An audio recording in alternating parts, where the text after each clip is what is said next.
Welcome to Royal Daily Report, your trusted source for the most interesting stories from inside the royal family.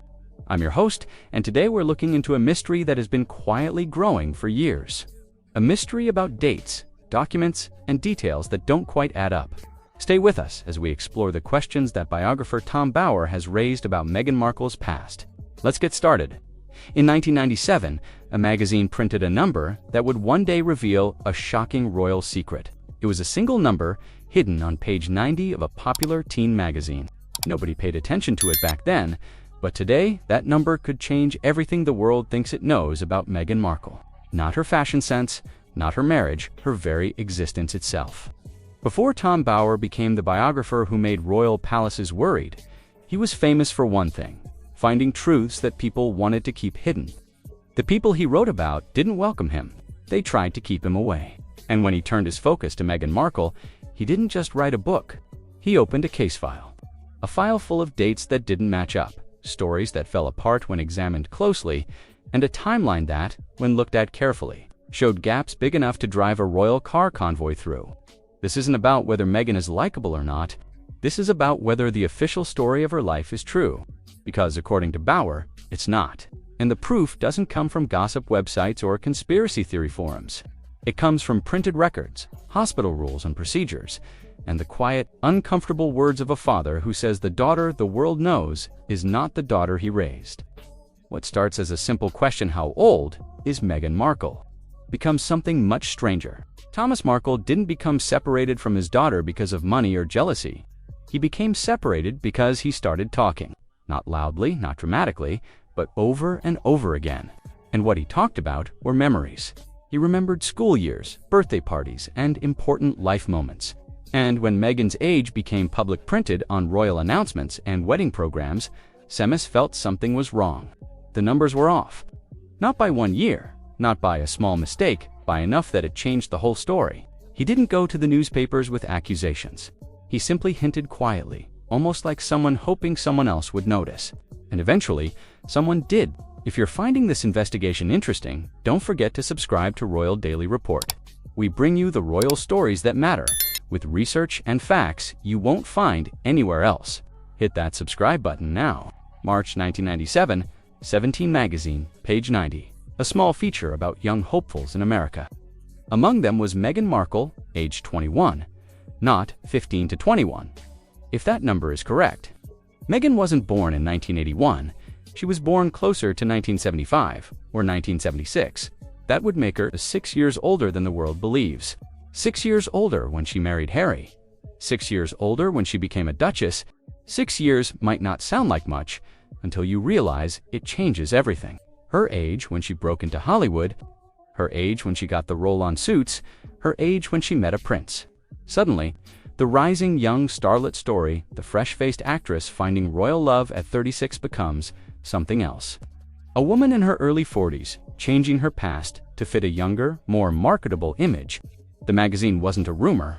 It was printed, handed out, and saved in archives long before Meghan had any reason to manage her public image. Long before anyone cared. And once you see that number, you can't forget it. But the age problem was only the beginning. Because when Tom Bower kept investigating, he found something even stranger. Something involving Archie's birth. According to Bower, the story Meghan and Harry told the world about their son's birth wasn't just cleaned up. It was created, built like a movie script. And the more you look at it, the less it sounds like a real birth, and the more it sounds like a public relations event. Harry's book, Spare, describes the birth in detail. 2 epidurals, a peaceful labor, candles, dim lighting, a wellness ball. And then, just 2 hours after delivery, Meghan was home at Frogmore Cottage, glowing and fully recovered. It reads beautifully. Almost too beautifully. Because that's not how childbirth works. Epidurals don't come in pairs. You don't get 2 separate doses hours apart, like refilling a pain medicine prescription. An epidural is given once. A small tube is placed in your spine, and medicine flows through it continuously. The idea of 2 epidurals doesn't make medical sense. Then there's the timeline. 2 hours from birth to home. But after an epidural, you can't walk. Your legs are numb. You're watched for hours. Blood pressure, ability to move, possible problems. Even in a perfect situation, leaving the hospital takes time. And Frogmore Cottage is nearly an hour's drive from Portland Hospital. That means everything: the birth, the medical checks, the paperwork. The recovery would have had to happen in under 60 minutes. Hospital staff who spoke anonymously didn't call it suspicious. They called it impossible. Make sure you're subscribed to Royal Daily Report so you don't miss any updates on this developing story. We're committed to bringing you thorough investigations into royal mysteries. Subscribe now and turn on notifications. Meghan was over 35 during her pregnancy. In medical terms, that's called a geriatric pregnancy. It sounds harsh, but it's a clinical term doctors use, and it comes with specific rules. Extra monitoring, longer observation time, more caution. But the birth Harry described didn't show that. Candles and dim lighting aren't standard in high-risk deliveries. Hospitals don't allow spa-like settings when a mother's age or health requires close medical attention. And then there's preeclampsia. Harry mentioned it quickly, but preeclampsia isn't a small detail. It's a life-threatening condition. If Meghan showed even early signs, the hospital rules are strict. Magnesium sulfate treatments, extended monitoring, bed rest not, a 2-hour turnaround, and a drive through the countryside. The story didn't match the medicine. It matched something else, a narrative. One designed to sound empowering, modern, and graceful. The kind of birth story that looks good in photos. But reality doesn't change for branding. So if the birth story was managed, what else was? That's the question Tom Bauer keeps coming back to. And it's not just him asking anymore. People who knew Meghan before she was famous started speaking, not loudly, not on camera, but in private interviews and background conversations. They described a woman who was ambitious, strategic, and always aware of how she was seen.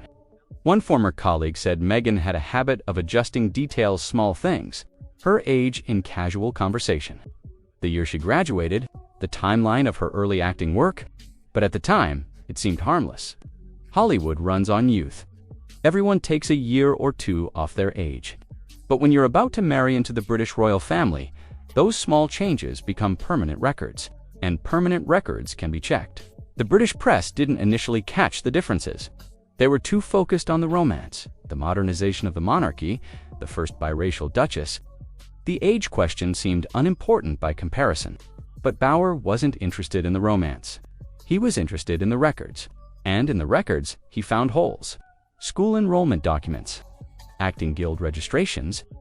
None of it was proof on its own, but together it formed a pattern of someone managing their past to fit their future. And then Bauer found the hospital. Stay with Royal Daily Report as we continue this deep investigation. If you appreciate detailed reporting on royal matters, please subscribe to our channel. We work hard to bring you facts, not just headlines. Portland Hospital is private, elite, and discreet. It's where royals and celebrities go when they want privacy during childbirth.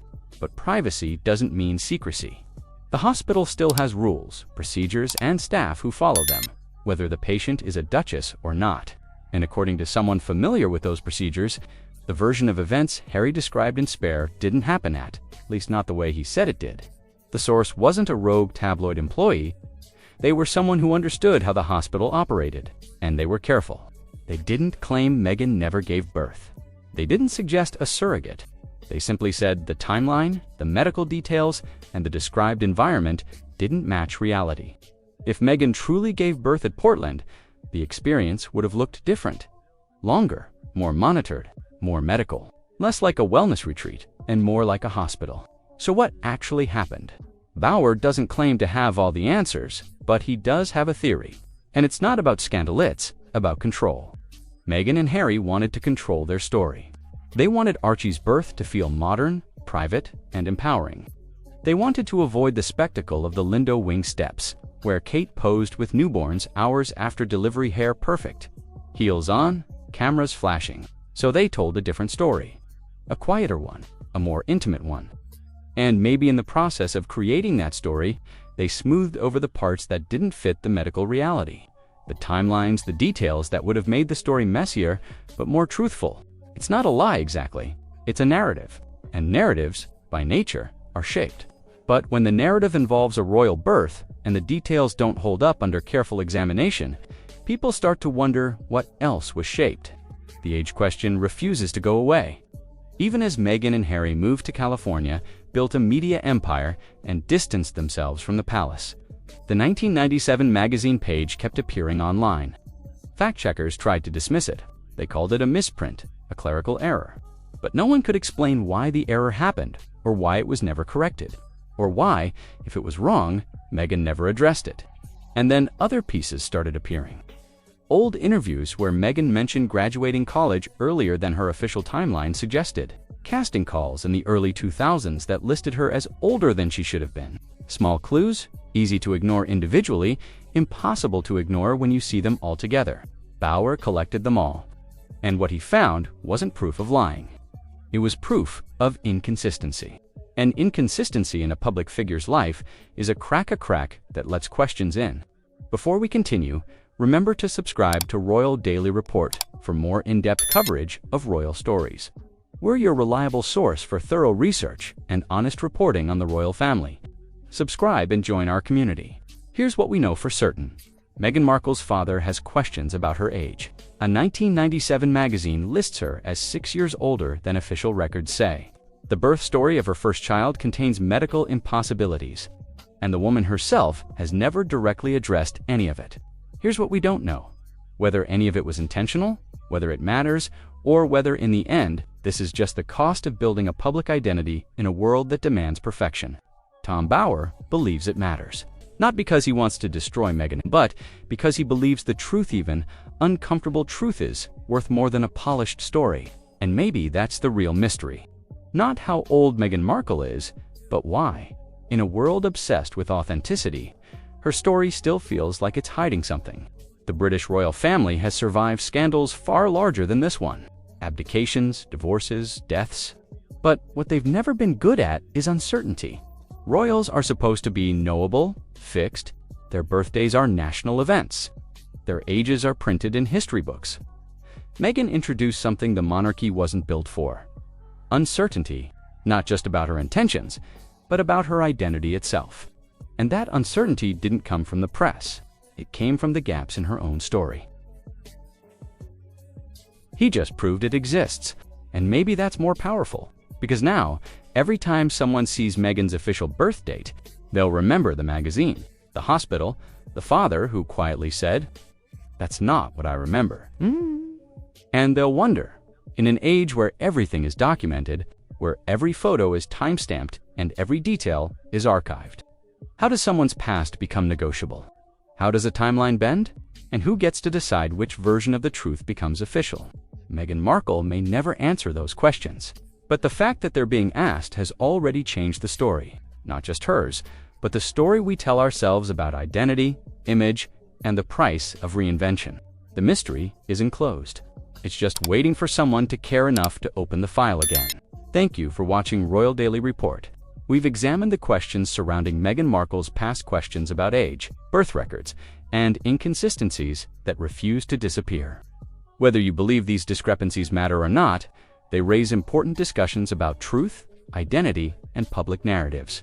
If you found this investigation valuable, please subscribe to Royal Daily Report, like this video, and share it with others who are interested in the deeper stories behind royal headlines. Leave your thoughts in the comments below. We'll love to hear your perspective on this mystery. Until next time, this has been Royal Daily Report, bringing you the stories that make you think. Stay curious, stay informed, and we'll see you in the next video.